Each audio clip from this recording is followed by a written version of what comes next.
Hello बच्चों, कैसे हैं आप सब। उम्मीद करता हूँ एकदम बढ़िया होंगे और हमारी ये जो सीरीज़ चल रही है इसको फॉलो कर रहे होंगे। और अगर अभी तक आपने सब्सक्राइब नहीं किया है तो प्लीज़ सब्सक्राइब करिए चैनल को और अपने दोस्तों तक भी वीडियोस को पहुंचाइए। बहुत ही इन्फॉर्मेटिव रहने वाली वीडियो, पूरी वीडियो देखा करिए आप स्टार्टिंग से एंड तक, ताकि आपको जो कॉन्सेप्ट्स हैं वो थॉरोली समझ में आए, है ना। स्टार्ट करके थोड़ा सा देखकर थोड़ा स्किप करके ऐसे अगर आप देखेंगे तो अगर आपने पहले पढ़ रखा है और आपको कोई स्पेसिफिक पार्ट रिवाइज करना है then it is okay, otherwise it will be better अगर आप स्टार्टिंग से लेकर एंड तक पूरा वीडियो देखते हैं तो। और उससे क्या होगा कि आपकी जो चीज़ें हैं, जो कंसेप्ट है वो बिल्कुल तरीके से आप तक पहुंच पाएंगी। ठीक है, तो बेटा लास्ट वीडियो के अंदर हम लोगों ने ओव्यूल और ओव्यूल के टाइप्स वगैरह ये सब पढ़ लिए थे, उनके structures everything we covered in our last video. अभी हम आज के इस वीडियो में सीधा सीधा बिल्कुल फालतू टाइम वेस्ट किए बिना सीधा सीधा to the point topic start कर रहे हैं हम, दैट इज मेगास्पोरोजेनेसिस। ठीक है, और इसी के साथ मेगास्पोरोजेनेसिस के साथ हम एक चीज और हम ऐड करेंगे और वो है development of female gametophyte. Megasporogenesis and development of female gametophyte. ठीक है, तो बेटा ये तो हमें पता ही है कि फीमेल गेमेटोफाइट हमेशा मेगास्पोर से जर्मिनेट होकर बनता है ना। हमने पढ़ा था कि प्लांट्स अगर हेट्रोस्पोरस हो तो हेट्रोस्पोरस प्लांट्स में दो अलग अलग टाइप के स्पोर्स बनते हैं। छोटा वाला स्पोर माइक्रोस्पोर जो कि जर्मिनेट होकर बनाता है मेल गेमेटोफाइट, बड़ा वाला स्पोर इज मेगास्पोर जो कि जर्मिनेट होकर बनाता है female gametophyte. I really hope ये बात आपको याद होगी। तो अब हम क्योंकि फीमेल गेमेटोफाइट के डेवलपमेंट की तरफ बढ़ रहे हैं तो हमें यह जानना पहले जरूरी है कि मेगास्पोर कहां से बनता है, मेगास्पोरोजेनेसिस कहां होता है। और मेगास्पोरोजेनेसिस ऑब्वियस सी बात है, मेगास्पोर का फॉर्मेशन कहां पे होगा, मेगास्पोर का फॉर्मेशन होगा मेगास्पोरेंजियम के अंदर। तो अगर आपको लास्ट वीडियो की बातें याद हो, नहीं भी हो तो मैं फटाफट दिखा देता हूं। हमने इसको देखो ओव्यूल को नाम दिया था इंटेगुमेंटेड मेगास्पोरेंजिया, क्योंकि यहां ऊपर की तरफ प्रोटेक्टिव कवरिंग थी और अंदर मेगास्पोर नाम का टिश्यू था, मेगास्पोरेंजिया नाम का टिश्यू था। न्यूसेलस से हमें, इस न्यूसेलस से हमें मेगास्पोर्स मिलते हैं।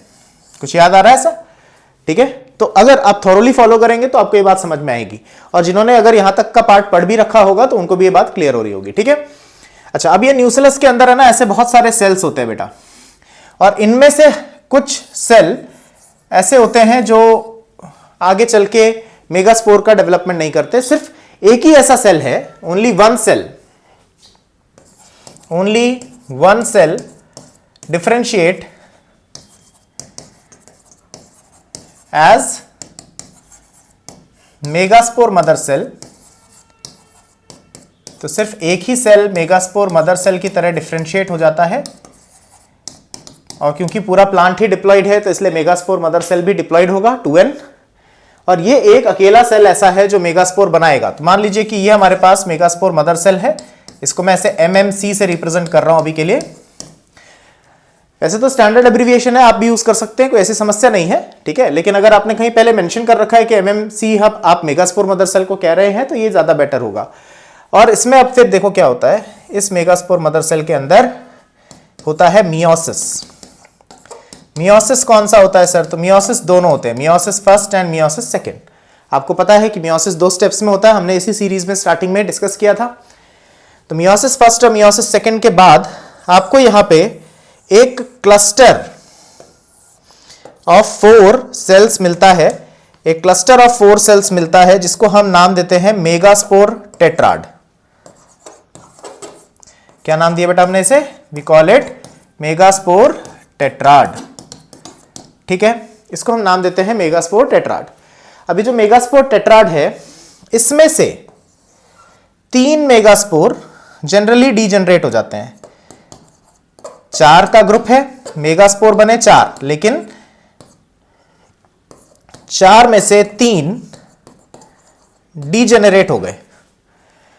ठीक है, ऐसा भी होता है कुछ कुछ एंजियोस्पर्म में कि चारों डेवलप हो जाए, ऐसा भी होता है कि 2 डेवलप हो जाए, 3 डेवलप हो जाए, लेकिन ज्यादातर केसेस में 3 मेगास्पोर गेट डीजेनरेटेड। हम जो डेवलपमेंट पढ़ रहे हैं ये पोलीगोनम टाइप का डेवलपमेंट है, आगे चलकर अभी हम पढ़ेंगे इसको।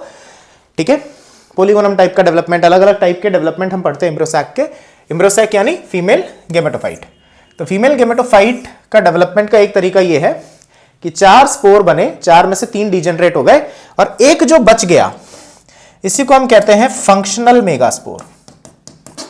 इसे नाम क्या दिया बेटा? Functional megaspore. ठीक है, this is called functional megaspore.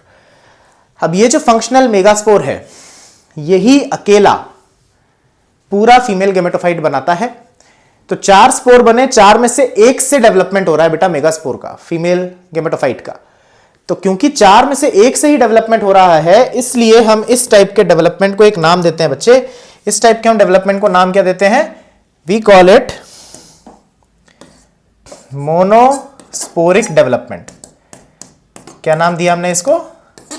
Monosporic development. मैं फिर से रिपीट करता हूं, हमारे पास 4 स्पोर बने थे, 4 में से एक ही स्पोर, एक ही मेगास्पोर फीमेल गेमेटोफाइट बना रहा है।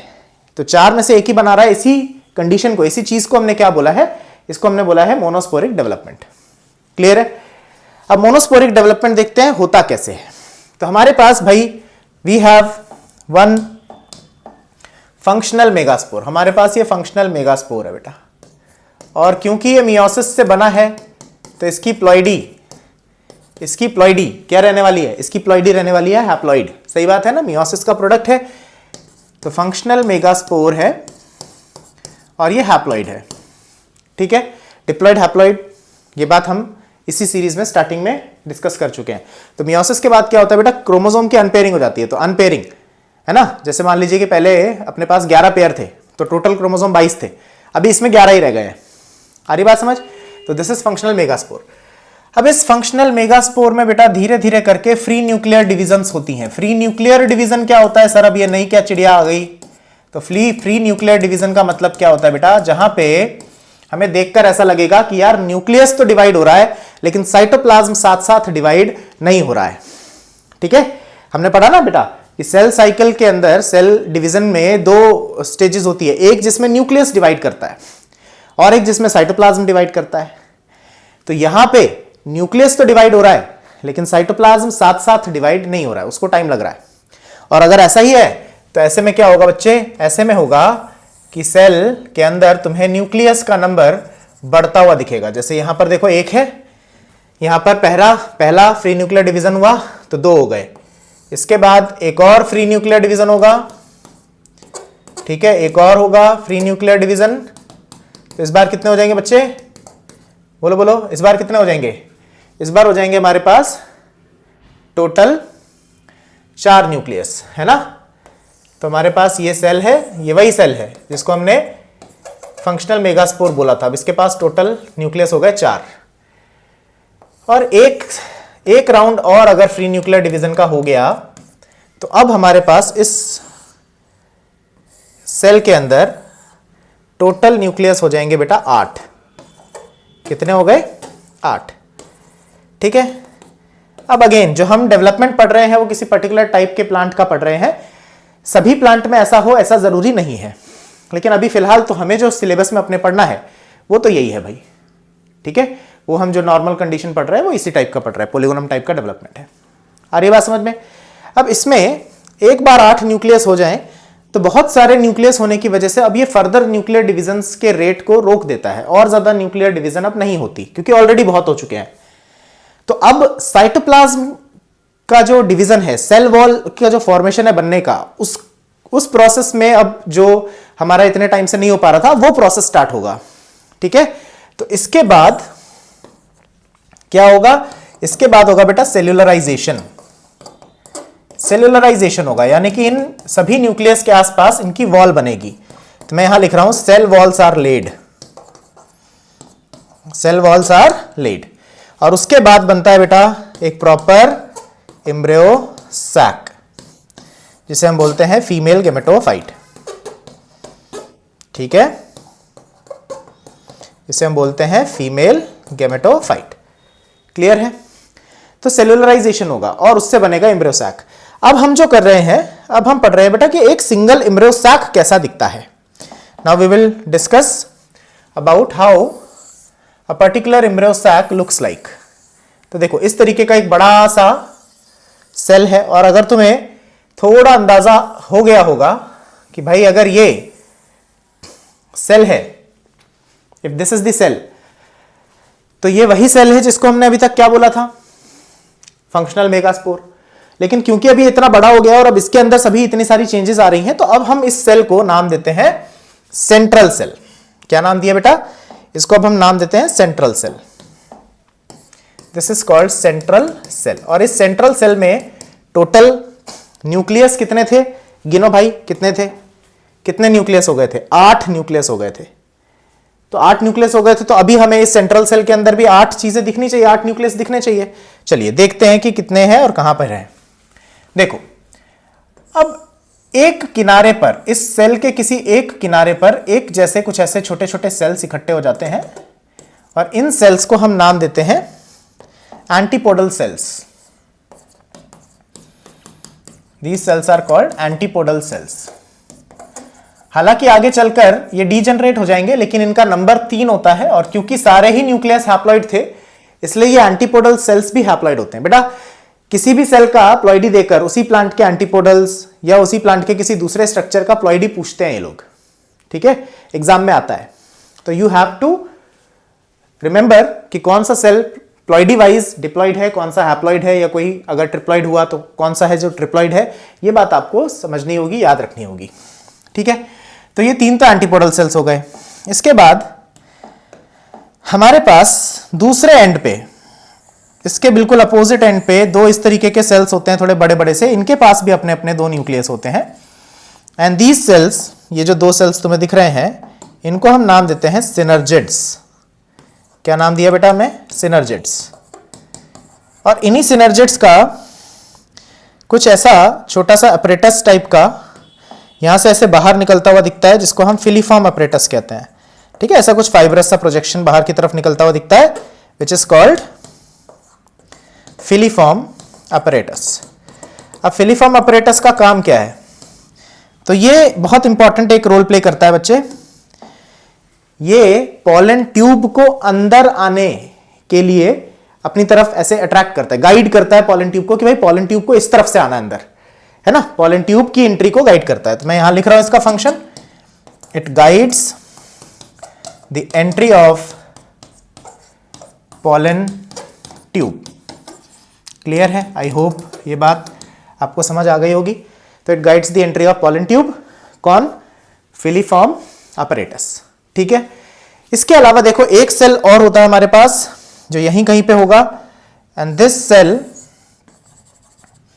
Cell is called egg cell. ये जो सेल है ये एग सेल है। सिनर्जिड्स का नंबर 2 था, ये भी हैप्लॉइड थे। एग सेल का नंबर 1 है और ये भी हैप्लॉइड है। इसके अलावा सेंट्रल सेल के खुद के 2 न्यूक्लियस भी हमें यहां पे दिखते हैं, ठीक है। तो सेंट्रल सेल के ये जो खुद के 2 न्यूक्लियस हैं, इन्हीं को हम बोलते हैं पोलर न्यूक्लियाई। क्या बोलते हैं हम? We call it polar nuclei. आ गई बात समझ में? तो ये इसको हम इस तरीके से रिप्रेजेंट कर सकते हैं। 2 हैप्लॉइड न्यूक्लियस है, तो इसलिए we can represent it as N+N, ठीक है। तो ये रहा। तो ये हमारा एक मैच्योर एम्ब्रियो सैक है। This is the structure of a mature embryo sac, ठीक है साहब। यहां तक तो कोई प्रॉब्लम नहीं है आई गेस।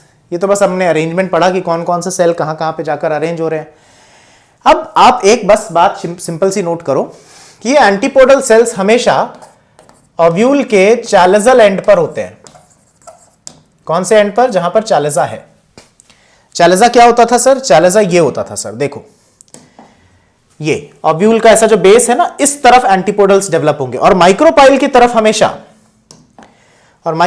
तरफ हमेशा ये डेवलप होगा जिसमें सिनर्जिड्स और एग सेल आते हैं।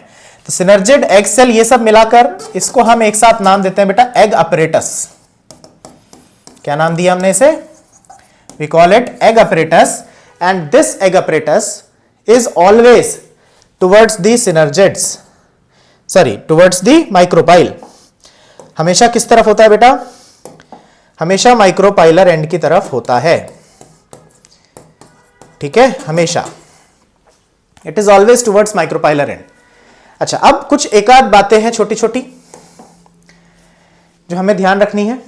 जैसे इसको देखो, मैंने यहां पे लिखा कि 1 cell differentiate as megaspore mother cell. बहुत बढ़िया सर, अच्छा लिखा आपने, सही बात है ना। लेकिन ये जो एक सेल की बात मैंने की है कि एक सेल होगा, ये हमेशा कौन से एंड से होगा? ये हमेशा माइक्रोपाइलर एंड से होगा, मतलब इस किनारे से कहीं से ये सेल एक निकलेगा जो कि मेगास्पोर मदर सेल की तरह काम कर रहा है।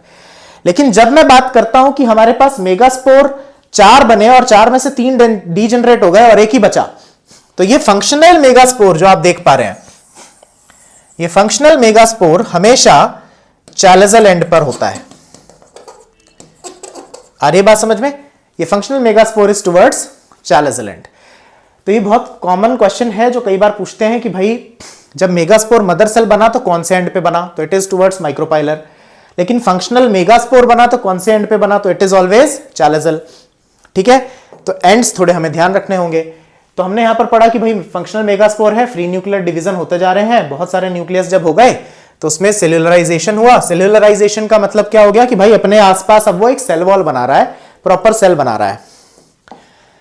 फिर हमने ये पढ़ा एम्ब्रियो सैक का डायग्राम। अब अगर इसमें हम लोग सेल्स काउंट करें तो काउंट करते हैं बेटा, antipodal 3, central cell 1, egg cell 1 और सिनर्जिड 2, यानी कि 3 + 1 4 + 1 5 + 2 7, यानी कि ये कंडीशन में हमारे पास 7 सेल्स हैं।